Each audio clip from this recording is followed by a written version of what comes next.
माही की जिंदगी से खिलवाड़ करने वाली पाखी अपनी बेटी के लिए रोएगी खून के आंसू। नमस्कार दोस्तों, स्वागत है आपका आपके अपने चैनल हंग्री स्पिरिट्स में। हंग्री स्पिरिट्स देख रहे सारे दर्शकों का मैं अंजू शर्मा दिल से स्वागत करती हूँ। पाखी अपनी हर हद को पार कर रही है, एक औरत होने की हद को, एक माँ होने की हद को, और वो भी एक बेटी की माँ होने की हद को।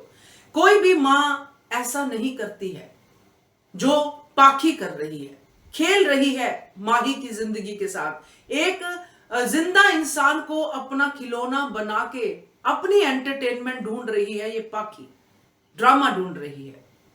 तो ये कर्मा तो रिटर्न होने ही है, क्योंकि अगले ही पॉइंट पे अपनी ही बेटी को शिक्षा देती नजर आती है। चलिए पाखी पे बात करते हैं। पहले वही निवेदन, जिन्होंने अभी तक चैनल को सब्सक्राइब नहीं किया है कर लीजिए, साथ में दोस्तों बेल आइकन दबाइएगा ताकि आपको हमारे वीडियोस के नोटिफिकेशन मिलते रहे। बहुत ही सैड सिचुएशन है माही की, एक्चुअली पाखी के हिसाब से, क्योंकि पाखी ने माही के दिमाग से ऐसा खिलवाड़ किया है। इस बिन माँ बाप की बच्ची को इसने इतना यूज किया है सिर्फ अपने ड्रामे के लिए और अपनी मम्मी को सताने के लिए।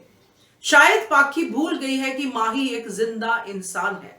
अपने हाथों का खिलौना बना के रख लिया है पाखी ने माही को, मगर जो ऐसा करते हैं वो खुद खून के आंसू रोते हैं। कर्मा रिटर्न होते हैं, क्योंकि अपने घर में भी अपनी एक जवान बेटी है जो ऑलमोस्ट माही की ही उम्र की है। तो जो कुछ बेटी देख रही है, चाहे आज अपनी माँ की हाँ में हाँ मिला रही है, मगर जिस दिन इस बेटी को प्यार होगा ये नहीं देखेगी कि दूसरा जो भी स्टेटस वाला लड़का है या नहीं है या क्या है। अगर प्यार नहीं भी होगा, अगर वो किसी को चूज भी करेगी, मर्सिडीज गाड़ी में बैठ के रोएगी भी, तो भी ये पाखी को तब भी पता चलेगा कि खून के आंसू रोना क्या होता है। क्योंकि दूसरों की बेटियों के साथ खिलवाड़ करने वाली पाखी अपनी बेटी को कैसे बचा पाएगी। इसमें सिर्फ सैड सिचुएशन क्या है, पिस रही है ईशानी और पाखी। अगर ईशानी के साथ गलत होगा अपनी मां की वजह से, तो फिर क्या ईशानी के कर्मा है।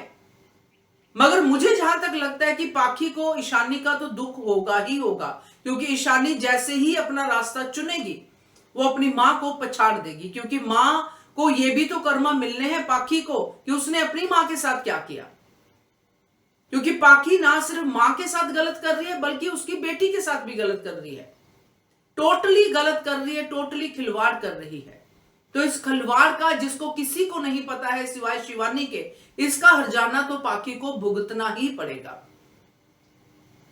तो ये जो कर्मा रिटर्न होंगे इसकी मैं जरूर वेट करूंगी, क्योंकि ये बहुत बड़ी बात है। एक जिंदा इंसान के साथ आप इस तरह का खिलवाड़ कर रहे हो, वो भी बेटी है आपकी, आप ही के घर आंगन में वो पली बड़ी है और आप उसको पट्टी पढ़ा रहे हो, और बाद में ये डायलॉग बोलते हो कि ड्रामा तो होना ही चाहिए। ये कैसा ड्रामा भाई। तो बहुत ही सैड सिचुएशन है। तो क्या कहते हो आप इसके बारे में, कमेंट कीजिएगा। देखते रहिए channel hungry spirits. Subscribe to our channel by clicking the subscribe button. Click the bell button and enjoy the latest uploads from our channel.